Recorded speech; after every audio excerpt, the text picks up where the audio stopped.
Students बात करेंगे reversible and irreversible processes की। रिवर्सिबल प्रोसेस एक्चुअली जैसे कि नाम से ज़ाहिर है, सिस्टम इस प्रोसेस को अगर फॉलो करे तो वो अपनी स्टेट जो है वो रिवर्स कर सकता है, मतलब कि इनिशियल स्टेट पे आ सकता है।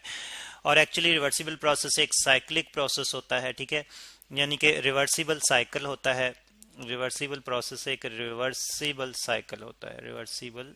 Cycle cycle. तो ये रिवर्सिबल साइकिल जो है, इसमें सिस्टम जो है वो अपनी इनिशियल कंडीशन में वापस आ सकता है, कुछ भी कोई भी जो है वो वर्किंग या कोई भी इवेंट जो है वो अचीव करने के बाद, ठीक है। आफ्टर, यानी कि हम कह सकते हैं कि after successive event, some successive successive events events system, system से मुराद वर्किंग सब्सटेंस, ठीक है। System, the system can come back to its initial position, can come back to its initial, initial को दोबारा से लिखते हैं, sorry, initial initial condition, initial condition, ठीक है जी। और फिर इसमें यह है कि जितने भी चेंजेस हैं वो भी रिवर्सिबल होंगे, सिस्टम में जितने भी चेंजेस होंगे वो सारे के सारे रिवर्सिबल होंगे। Initial condition and all the changes all the changes are reversible, reversible, यानी कि जो चेंज आया है सिस्टम में उसको हम जो है वो वापस रीस्टोर भी कर सकते हैं। तो ऐसे प्रोसेस को जो जब सिस्टम जो है एक ऐसा प्रोसेस फॉलो करता है जिसमें जो कि एक्चुअली साइक्लिक प्रोसेस है, और सिस्टम वर्किंग करने के बाद जो भी उसकी मेन वर्किंग है, जो उसका टास्क है जो उसने कंप्लीट करना है, वो करने के बाद सिस्टम अपनी इनिशियल कंडीशन पे वापस आ जाता है। और उस दौरान में अगर सिस्टम में चेंजेस आए हैं तो वो सारे के सारे चेंजेस भी अगर रिवर्सिबल मतलब रिवर्सिबल हों तो फिर वो प्रोसेस जो सिस्टम ने फॉलो करते हुए ये सारी की सारी वर्किंग की है और वापस अपनी इनिशियल कंडीशन में आ गया है, तो उस प्रोसेस को हम रिवर्सिबल प्रोसेस कहते हैं। इसको हम इस तरह से समझ सकते हैं कि सपोज कि हमारे पास एक सिस्टम जो है वो इनिशियल स्टेट ए पे है, ठीक है। यहाँ से वो जो है वो एक स्टेट, नई स्टेट अचीव करता है वर्किंग करते हुए, एक नई स्टेट जो है वो बी अचीव करता है। फिर यहाँ से वो जो है वो एक नई स्टेट जो है वो वर्किंग करते हुए सी अचीव करता है। और फिर अगर सी अचीव करने के बाद दोबारा से वो अपनी वापस इनिशियल स्टेट ए पे चला जाता है, और इस दौरान में उसमें जो चेंजेस आए हैं वो भी वो जो है वो रिवर्स हो जाते हैं, और वो इनिशियल स्टेट यानी कि ए जो उसकी एक्चुअल स्टेट थी, हम ये कह सकते हैं कि इस स्टेट पे जो उसके पास प्रेशर और वॉल्यूम और टेम्परेचर था और इंटरनल एनर्जी थी, वो दोबारा से उसी वॉल्यूम, टेम्परेचर, प्रेशर और इंटरनल एनर्जी को अचीव कर लेता है। तो फिर इस तरह से सिस्टम ने एक साइक्लिक रिवर्सिबल प्रोसेस जो है वो फॉलो किया है, और उसके जो चेंजेस आए थे वो वापस जो है वो रिसाइकिल हो चुके हैं। यानी कि हम ये लिख सकते हैं कि यहाँ पे इस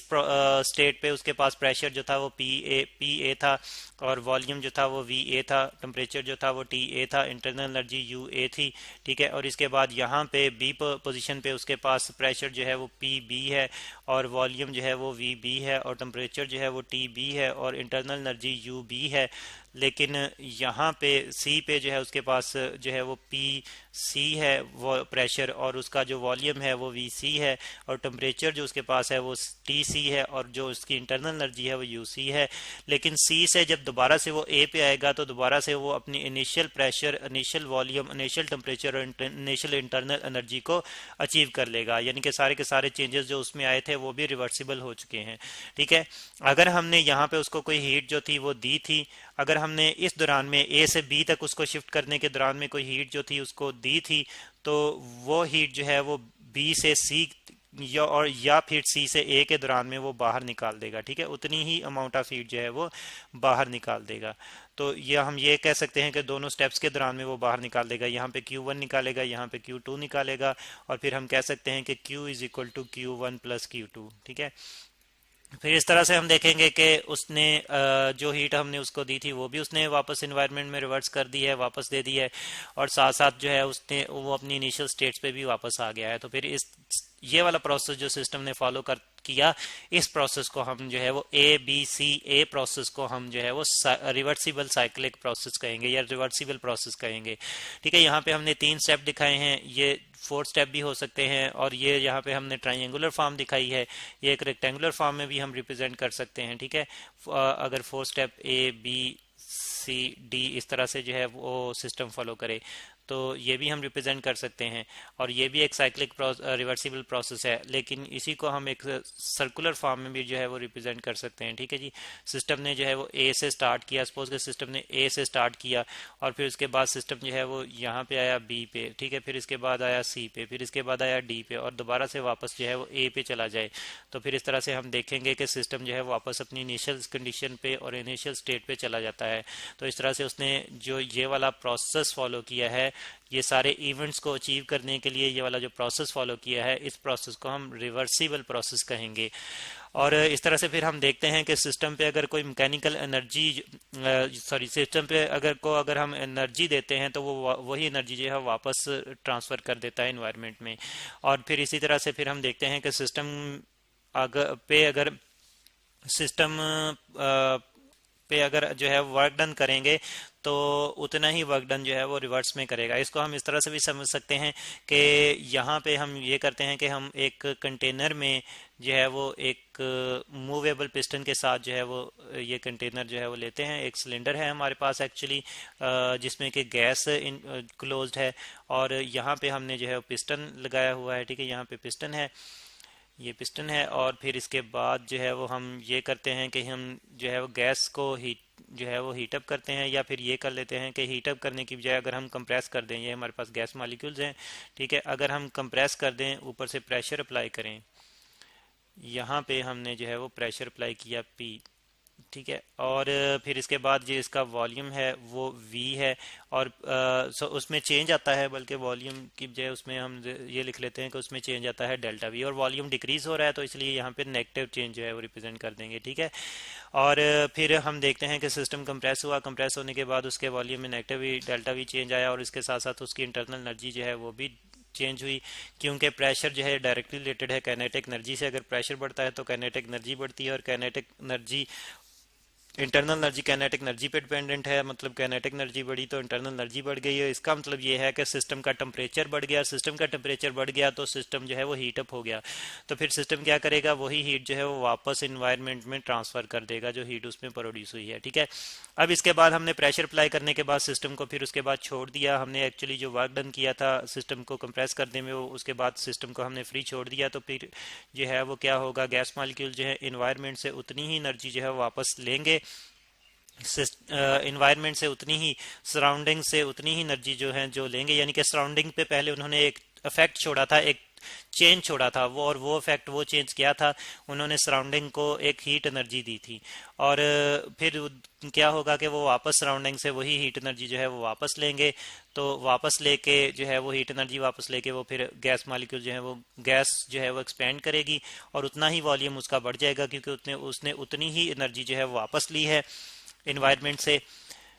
इन्वायरमेंट से उतनी ही एनर्जी जो है उसने वापस ली है, और इसकी वजह से फिर जो है वो उसका प्रेशर जो है वो पहले जो हमने अप्लाई किया था वो कम हो जाएगा, और अब वॉल्यूम में जो चेंज आ रहा है वो पॉजिटिव आएगा, और उतना ही आएगा जितना स्टार्ट पे था। ठीक है, और प्रेशर जो है वो फिर उतना ही मेंटेन हो जाएगा, और उसकी इंटरनल एनर्जी में जो चेंज आया था वो वापस जो है वो रिवर्स हो जाएगा। ठीक है, तो इस तरह से हम देखते हैं कि सिस्टम जो है वो सराउंडिंग पे भी कोई इफेक्ट नहीं छोड़ता। ये वो वाला सिस्टम है जो एक रिवर्सिबल प्रोसेस को फॉलो कर रहा है, यानी कि अगर सिस्टम एक रिवर्सिबल प्रोसेस को फॉलो करे तो वो सराउंडिंग पे कोई इफेक्ट छोड़े बगैर वर्किंग करेगा, और वर्किंग करने के बाद अपनी इनिशियल ओरिजिनल कंडीशन पे वापस आ जाएगा, और उसमें जितने भी चेंजेस जो है आए थे वो रिस्टोर हो जाएंगे। तो ऐसे प्रोसेस को जो कि एक्चुअली सिस्टम ने फॉलो करते हुए जो है अपने आप को रिस्टोर किया है, उस प्रोसेस को हम जो है वो रिवर्सिबल प्रोसेस कहेंगे।